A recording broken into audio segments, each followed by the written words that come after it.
Hey movie fans, last month we looked at one of my all-time favorite Tim Burton movies, Ed Wood. Now, in honor of spooky season, let's look at my other all-time favorite Tim Burton movie, 1999's Sleepy Hollow. But before we dive into all that, let's properly set the stage. Much better. Sleepy Hollow is an adaptation of the classic short story originally written by Washington Irving about Ichabod Crane, a school teacher who lives in the small town of Sleepy Hollow. The movie, on the flip side, is just pure Tim Burton unleashed. I'm sometimes hit or miss on Tim Burton's very distinct style, but when it comes to Sleepy Hollow, it's just the perfect combination of things that so specifically speak to me that it's hard for me not to love every second of it. As I talked about in my Ed Wood video, I'm just a huge fan of the classic Universal monsters as well as just gothic horror in general.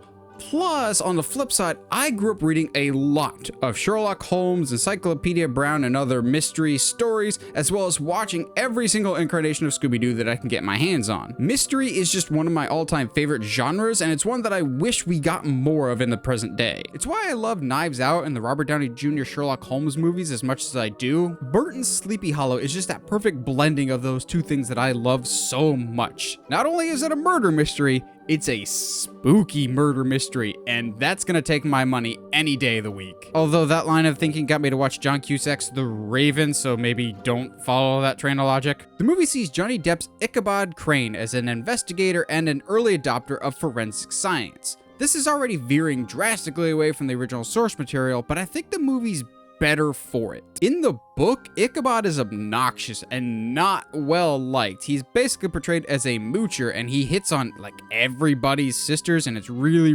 weird. It's implied in the book that one character in particular basically just creates the Headless Horseman legend to scare Ichabod out of town and leave Sleepy Hollow. Essentially, Ichabod Crane is kicked out of Sleepy Hollow for creating too much of a fuss. Movie version, on the other hand, starts with Ichabod getting kicked out of the big city to go to Sleepy Hollow for creating too much of a fuss.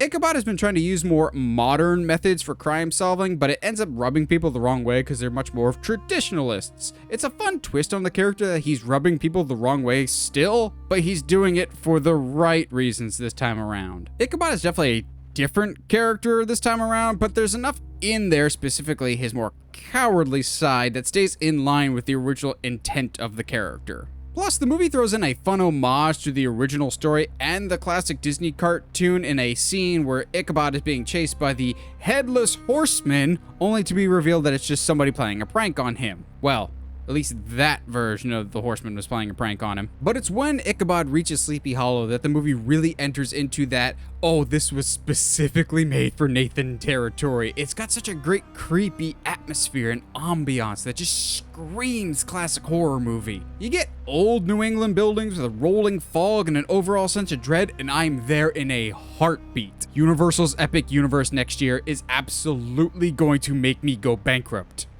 I will be forced out of that place kicking and screaming every night. Speaking on the look and feel of Sleepy Hollow, I said in my Ed Wood video that that movie was the ultimate love letter to filmmaking, but specifically the Universal monsters itself. Well, in that regard, you can look at Sleepy Hollow as a spiritual sequel to Ed Wood, and that it both celebrates the classic Universal monsters era, but also it looks at the era of horror movies that came out after the monsters, the Hammer horror era.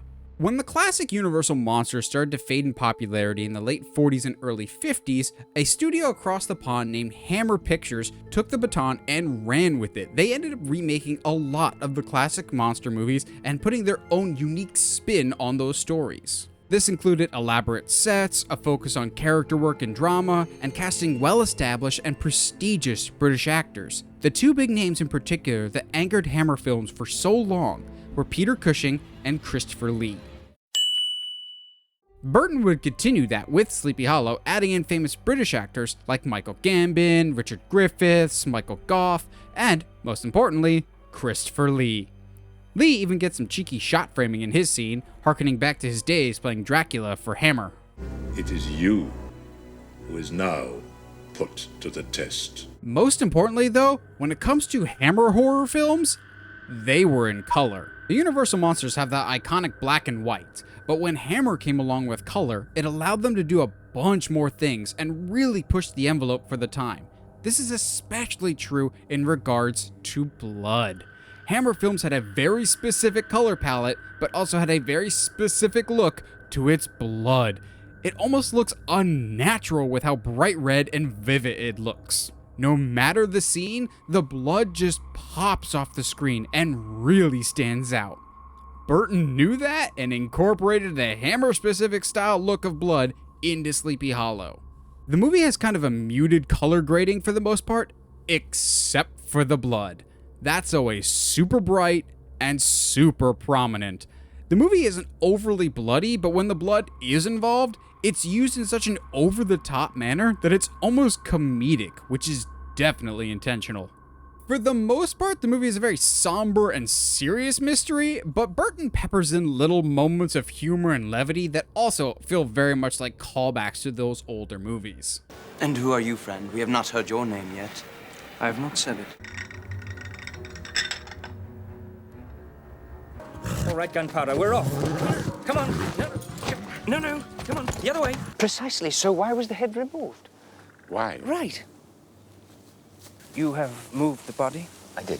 You must never move the body. Why not? Because. But circling back to Sleepy Hollow's connection to the classic Universal monster movies, and fast forwarding us to the end of the movie, what would a gothic horror movie be without a spooky windmill? So, I'm not gonna lie, the first time I watched Sleepy Hollow, I kind of rolled my eyes when I saw the windmill for the first time and was just like, Tim Burton really couldn't help himself, could he? Because famously, the original Frankenstein movie ends at a windmill, and it's always been tied to that character's mythology. It's not until I'm actively typing out this script that I get the parallel that both movies are about a revived monster wreaking havoc on a small town. Okay, Tim Burton, I see you. I see what you did there. But towards the tail end of the movie, just like in Frankenstein, the windmill catches on fire, and guys, I got way more excited about that than I have any right to. I'm a fan of fan service, what can I say? And it was 1,000% done on purpose, because when all that is happening, the already muted color palette of the movie almost goes completely desaturated and becomes black and white, just like the original Frankenstein movie. It's the little things that get me excited, clearly. Sleepy Hollow is easily my favorite Tim Burton movie of all time, just because it's so unabashedly a horror movie. Tim Burton has always had those creepy and weird and horrific horror elements to his stories, but Sleepy Hollow is him going at it full force in the horror realm, and I love it. It's a loving homage to Hammer horror, to classic Universal monsters. It's an homage to the horror movies that Burton clearly grew up with, and I absolutely love it for that. It's weird, it's creepy, it's atmospheric, it's everything that I look for in a Halloween movie, and it is a must-watch every year at spooky season for me. Well, what do you guys think? Are you a fan of Sleepy Hollow? Where does it rank all time for you in terms of your favorite Halloween movies, your favorite Tim Burton movies? Whatever your thoughts, let me know down in the comments below. As I like hearing from you guys. And as always, if you like what you see and you want to see more, subscribe to the channel. And as always, stay sharp, movie guys and gals.